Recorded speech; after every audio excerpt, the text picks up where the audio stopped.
ویسے رمضان المبارک کی آمد ہے اور اسی حوالے سے ایک سوال ہے.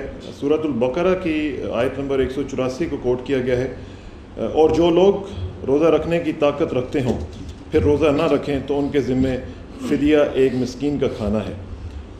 کیا مذکورہ آیت میں تندرست مسلمان کو بھی روزہ میں چھوٹ دی گئی ہے؟ جیسے بیمار اور مسافر کو رعایت حاصل ہے, کیا وہ روزہ کا فدیہ بھی ادا کر سکتا ہے؟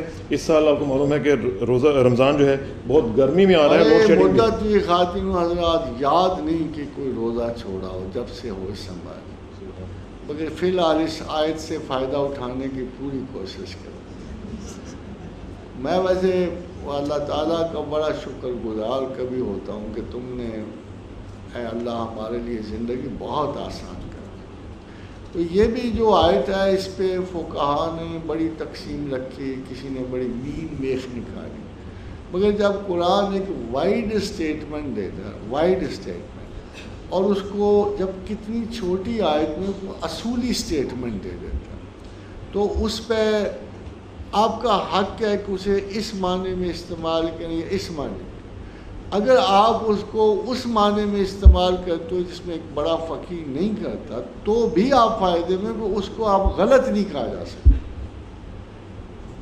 اس کو غلط نہیں کہا جا سکتا, کیونکہ جو اس کے معنی ہیں اگر اس میں کوئی اشتباہ پیدا ہو جائے, کوئی غلطی پیدا ہو جائے, اور ہو سکتا ہے کہ دو امامین اس پہ اختلاف کر جائیں, تو کوئی بندہ کسی بھی رخ پہ جائے گا اس کی سزا نہیں ہوگی, because it's a difference of interpretation.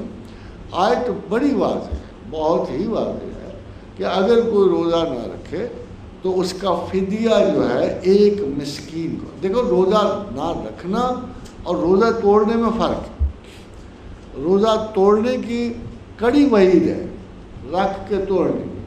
نہ رکھنا ہو تو ایک مسکین کو کھانا کھلاؤ. وَعَلَى الَّذِينَ يُطِيقُونَهُ فِدْيَةٌ طَعَامُ مِسْكِين.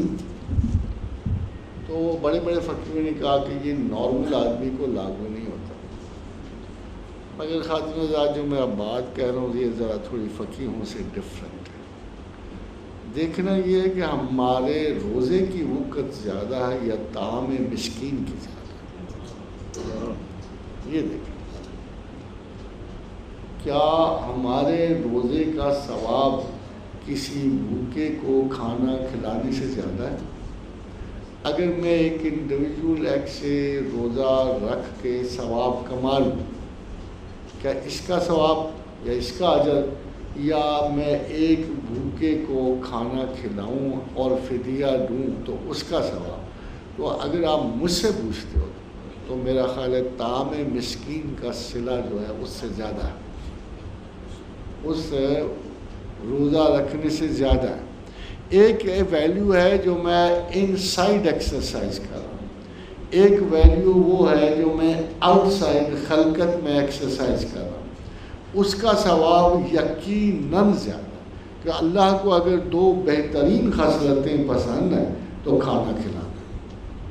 اور اگر کیا آپ نے دیکھا نہیں, جہاں بھی صدقہ ہے, جہاں بھی فدیہ ہے, کھانا کھلاؤ. کہیں ایک کو کھلاؤ, کہیں 10 کو کھلاؤ, کہیں 60 کو کھلاؤ. تو خداوند کریم نے اس معاشرتی قدر کو آپ کے ذاتی اوصاف سے بالا رکھا ہے.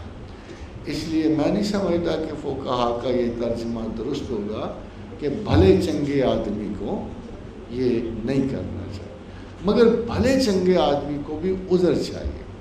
کیا وہ تسلیم کرتے ہوئے عذر رکھتا ہے یا اس انسٹیٹیوشن کو سرے سے مانتا ہی نہیں؟ اگر کوئی مسلمان انسٹیٹیوشن کو مانتا ہے, روزوں کو مانتا ہے, روزوں کے ثواب مانتا ہے, اور پھر اس سے پہلو تہی کرتا ہے اور اس کے عذر کے طور پہ صدقتاً ایک مسکین کو کھانا کھلاتا ہے, تو میرا خیال ہے اس میں کوئی حرج نہیں. میں ویسے 30 مسکین ڈھونڈ رہا ہوں. مگر دیکھو ہماری عادتیں بڑی عجیب سی ہوتی ہیں. I don't know what you have in your habits, مگر میرا تو خیال ہے کہ میں 8 کے 7 برس کا تب سے ایک پریکٹیکلی روزے رکھنے شروع ہوئے, اور آج تک کوئی تصور میں نہیں ہے کسی اتنی بڑی زندگی میں کوئی روزہ چھوٹنے کا. مگر اکثر میں سوچتا ہوں کہ کیا میں نے یہ کمٹمنٹ سے رکھیں یا مجھے مشق ہو گئی.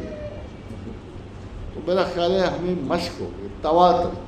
اور جو ناسٹیلجیا روزہ نہ رکھنے سے پیدا ہوتا ہے، جو دیکھو جب آپ کا روزہ چھوٹا، مجھے اس کی پتہ تو نہیں ہے، مگر مجھے خوف آتا ہے اس اداسی سے جو روزہ نہ رکھنے سے پیدا ہوتا ہے، اس لیے میں رکھے جا رہا ہوں. تو میں کوشش تو کروں گا ایک آدھ امکان پیدا مگر میرا خیال ہے کہ اللہ تعالیٰ آپ کو توفیق بخشے. اگر بائی چانس کبھی روزہ چھوٹ جائے تو ایک مسکین کو ضرور کھانا کھلائے.